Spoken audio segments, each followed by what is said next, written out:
La salle de banquet était submergée de lys blancs et de bougies parfumées à la vanille.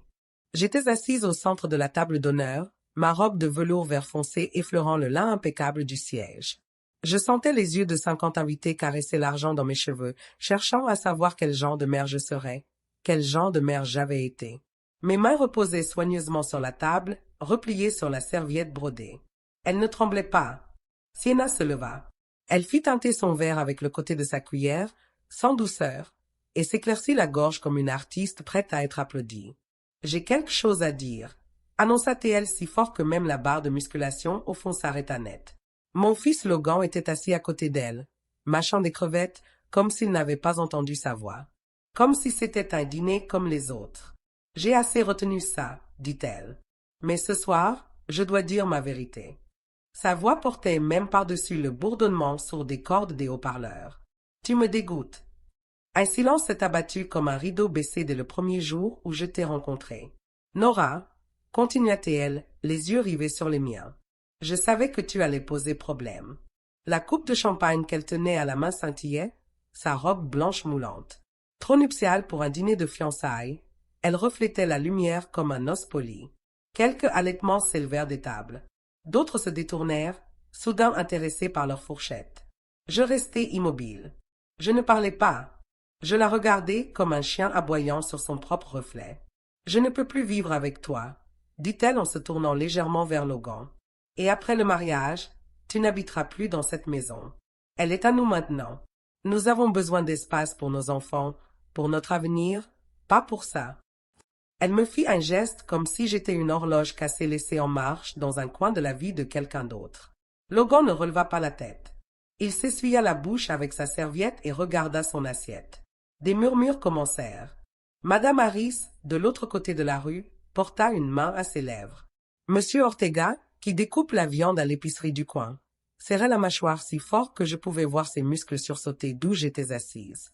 Personne ne s'est levé. Personne ne s'est défendu. Elle reste assise là, tout simplement, ajouta Sienna en riant comme s'il s'agissait d'une anecdote concernant une voisine, pas une mère. Elle traîne les pieds en pantoufles et fait claquer des casseroles à 5 heures du matin. C'est comme vivre avec un fantôme. Je suis restée immobile. C'est ce qu'elle voulait me faire exprimer. La rage, les larmes de honte. Mais j'ai déjà fait le mort pour survivre.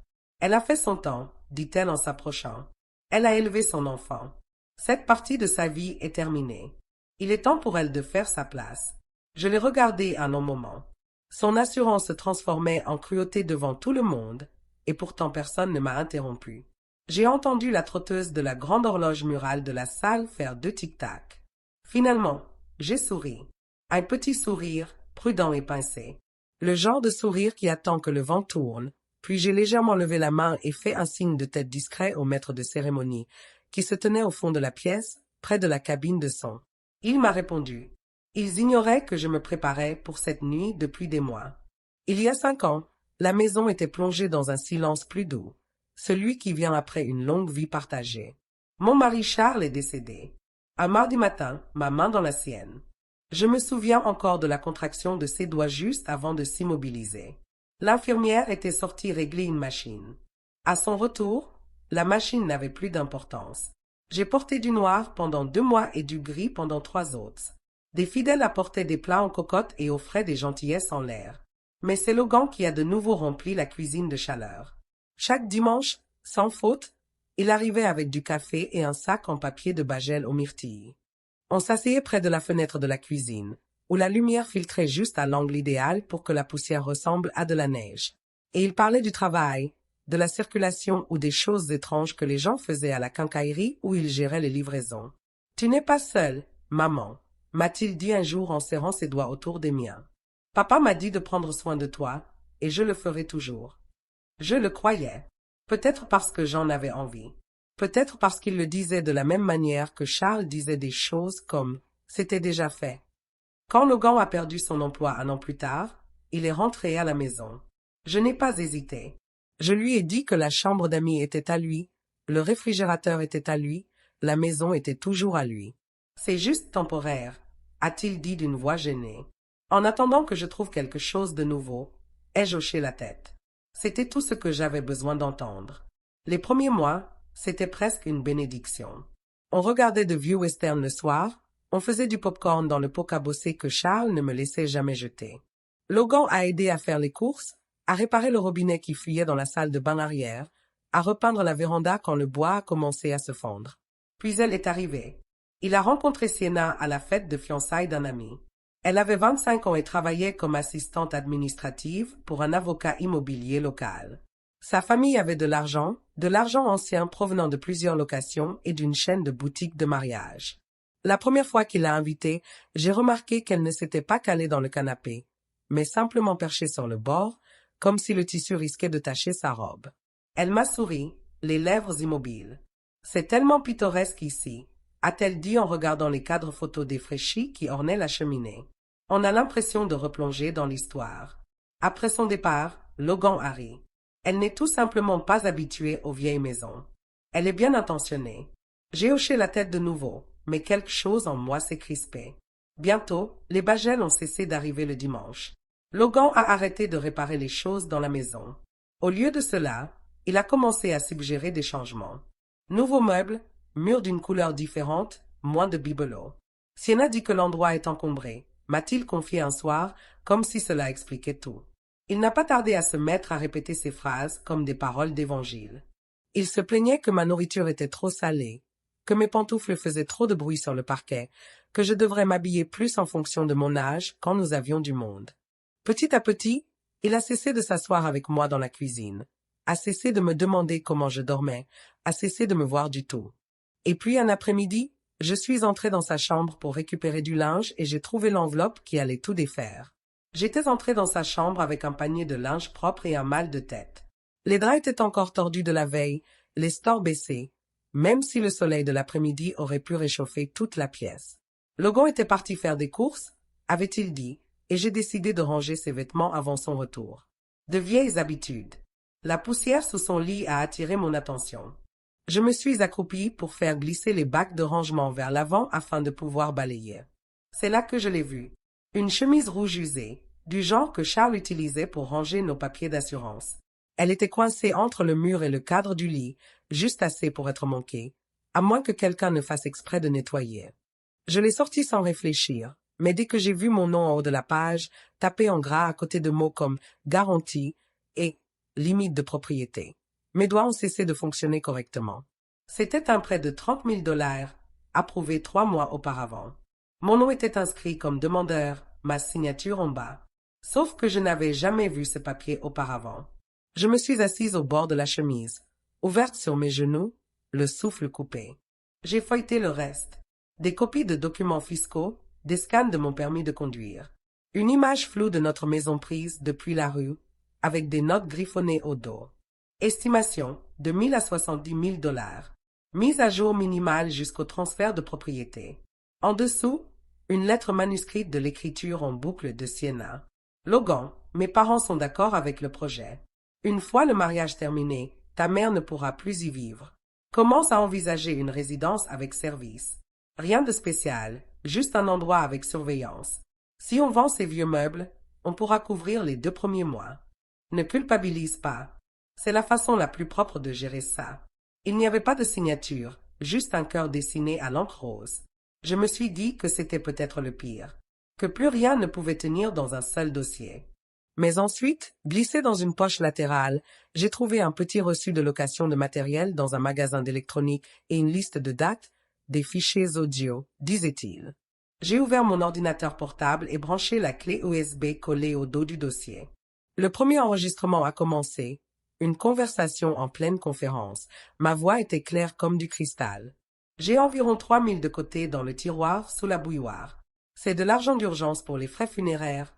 Ou alors, on ne sait jamais. Puis la voix de Logan. Ouais, maman futée. T'inquiète pas. C'est en sécurité avec moi. J'ai appuyé sur pause. Ma main planait sur le pavé tactile. J'avais des crampes d'estomac comme si on m'avait donné un coup de pied. Il m'avait enregistré chez moi, dans ma propre cuisine. Sans prévenir, sans autre raison que de cataloguer mes paroles comme des munitions. J'ai fermé l'ordinateur et je suis restée assise là, le dossier toujours ouvert, le cœur battant trop fort pour suivre mes pensées.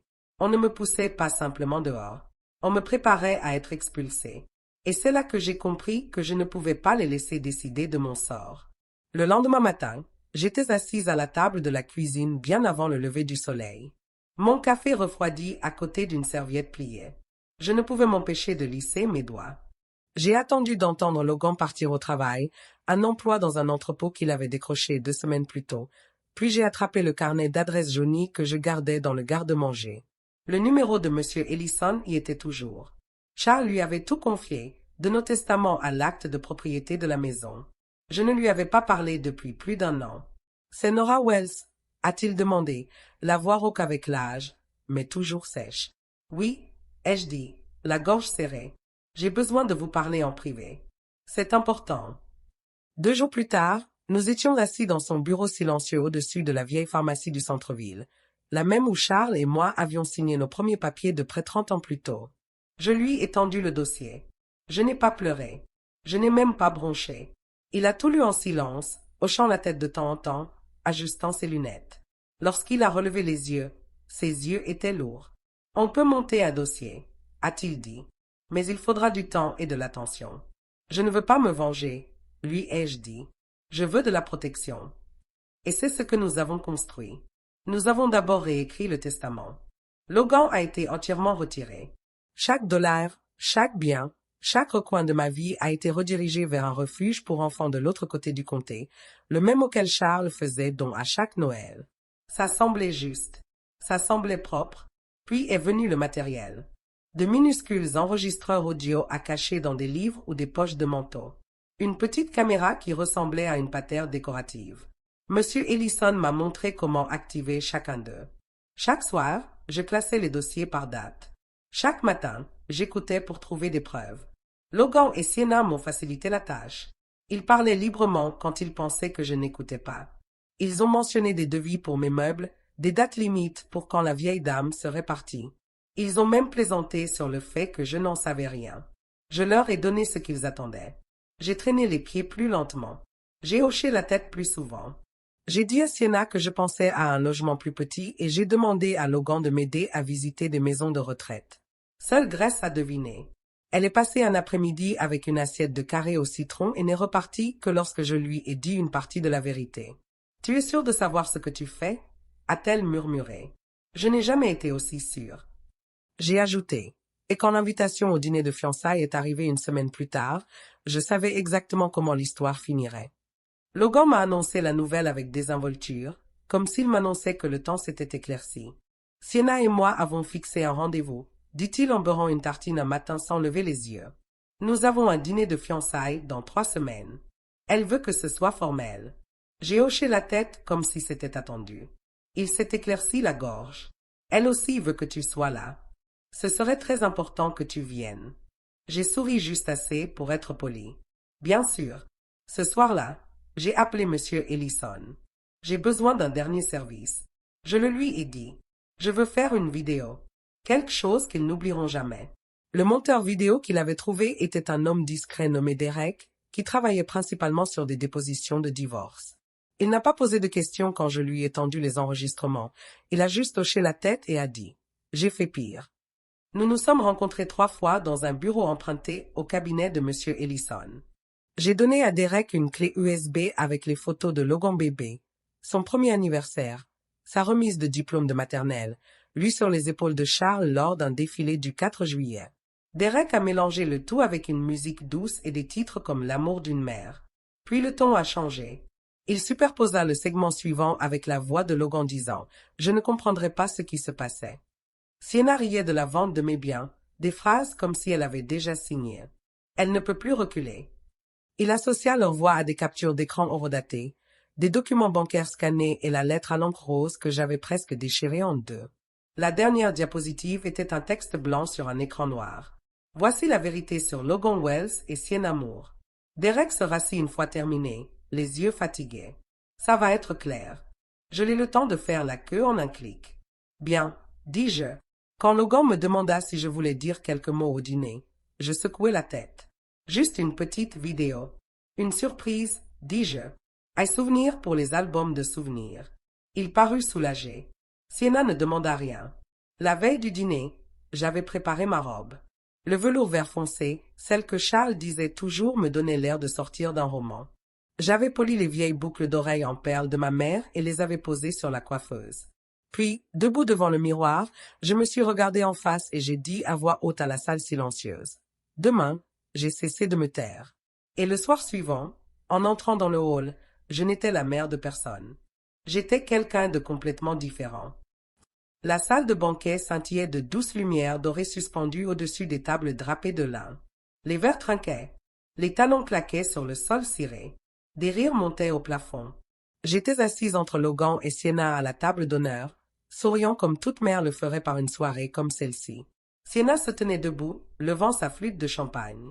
Sa robe lui collait aux lèvres comme un secret. « Merci à tous d'être là », commença-t-elle d'une voix douce et lumineuse. « Nous avons tellement de chance de célébrer ce nouveau chapitre avec nos proches. » Le silence se fit.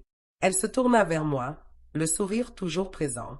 Et je tiens à remercier tout particulièrement Nora, ma future belle-mère. Elle a fait preuve de tant de courage et de grâce pour nous laisser la place à notre nouvelle vie ensemble. Son ton baissa juste assez pour attirer l'attention.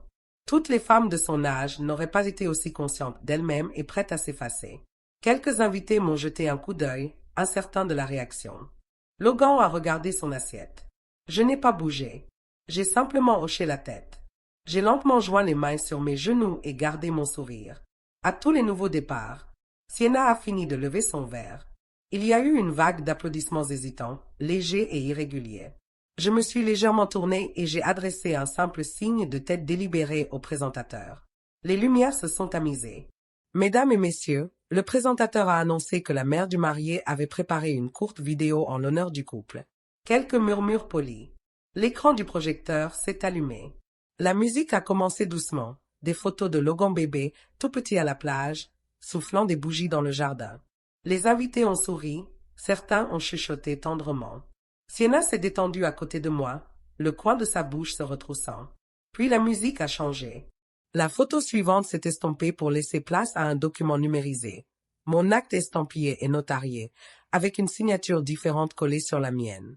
Puis la voix de Logan. Elle ne le remarquera même pas. Elle ne vérifie pas son courrier. Un frisson parcourut la pièce. La voix de Sienna suivit. Une fois qu'elle sera partie, nous pourrons vendre la majeure partie. Meubles, antiquités, peu importe. Elle n'en aura pas besoin ici. Quelqu'un dans la foule halta. Sienna commença à se lever. Logan lui prit le bras. Je posai doucement la main sur sa manche et me penchai. « Assieds-toi. » J'ai murmuré d'une voix claire et basse. « Tu as dit que tu voulais quelque chose d'inoubliable. » La vidéo continua de tourner et le silence dans la pièce devint plus pesant que le son. Lorsque le dernier extrait disparut, la pièce resta silencieuse un long moment. Pas de musique, pas de murmure, juste le doux bourdonnement du projecteur qui refroidissait et le bruit des fourchettes abandonnées au milieu du repas. Je me levai. Pendant 35 ans, dis-je en me tournant vers eux. J'étais une mère, une épouse, une femme qui a tout donné à ceux qu'elle aimait. Ma voix ne tremblait pas. Et ce soir, je suis complètement différente. Je suis une femme qui refuse d'être abandonnée. Tous les regards étaient braqués sur moi, mais aucun ne comptait plus que celui de Logan. Il avait l'air abasourdi, comme si le visage sur les enregistrements ne lui appartenait pas, comme si ce moment n'avait pas été mérité au fil d'années de trahison silencieuse. J'ai levé la main et M. Ellison s'est avancé d'un coin de la pièce, un petit dossier en cuir à la main. « Voici M. Ellison, » ai-je dit, mon avocat. Il a travaillé avec mon défunt mari pendant plus de 30 ans. Ce soir, il va m'aider à clarifier certains points. Ellison a ouvert le dossier et a commencé.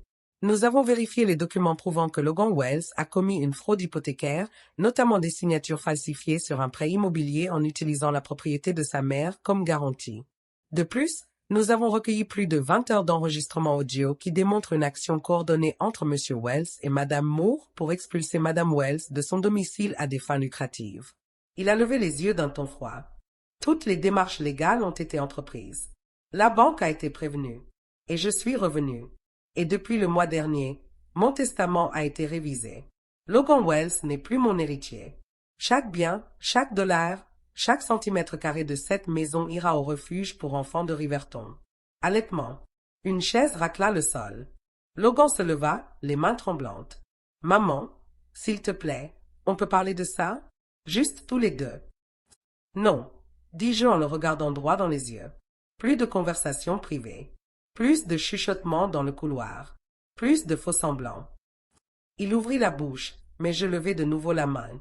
Tu n'es pas mon fils, dis-je doucement. Tu es un étranger qui vit illégalement chez moi. Et ce soir-là, sous le scintillement des lumières dorées et un silence stupéfait, je me retournai et m'éloignai de lui pour la dernière fois. Ils partirent sans dire au revoir. Logan garda la tête baissée. Sienna le précédait, comme si elle avait encore quelque chose à sauver. Les invités s'écartèrent en silence, comme on s'efface devant un désordre qu'on ne veut pas laisser chez soi. Monsieur Ellison et moi sommes restés jusqu'à ce que le dernier verre soit vidé, jusqu'à ce que chaque murmure se soit dissipé dans la nuit. Les jours suivants, des voisins sont venus avec des cartes postales, et même un bouquet de roses de Madame Hérald, d'en face. Grace a apporté des échantillons de peinture et s'est assise avec moi sur la véranda pendant que nous choisissions la teinte qui deviendrait les murs de ma nouvelle cuisine. Un jaune vif comme la chaude lumière du matin. Les serrures ont été changées en moins d'une semaine. Le prêt frauduleux a été annulé après examen des preuves par la banque. Monsieur Ellison s'est assuré que chaque fil était propre et fermé. Le nom de Logan était effacé de tout. J'ai réservé un train pour Santa Fe un mardi calme, préparé un petit sac et suis parti avant la diffusion du journal télévisé. J'ai logé dans une auberge modeste et parcouru les marchés en plein air, un roman de poche sous le bras. Un soir, j'ai rejoint un club de lecture local qui m'a accueilli comme quelqu'un d'important et non comme quelqu'un à gérer. À mon retour, la maison semblait plus légère, plus vide, de la meilleure des manières. J'ai peint. J'ai cuisiné ce que j'aimais. Assise près de la fenêtre, je me suis souvenu de qui j'étais avant que tout ne se transforme en sacrifice. Des mois plus tard, une lettre est arrivée. L'écriture de Logan sur l'enveloppe, soignée et trop familière. Je l'ai ouverte. Il demandait pardon. Je l'ai lue une fois, puis pliée et rangée dans le tiroir où je range les ampoules de rechange. Pardonner ne signifie pas retourner à la douleur.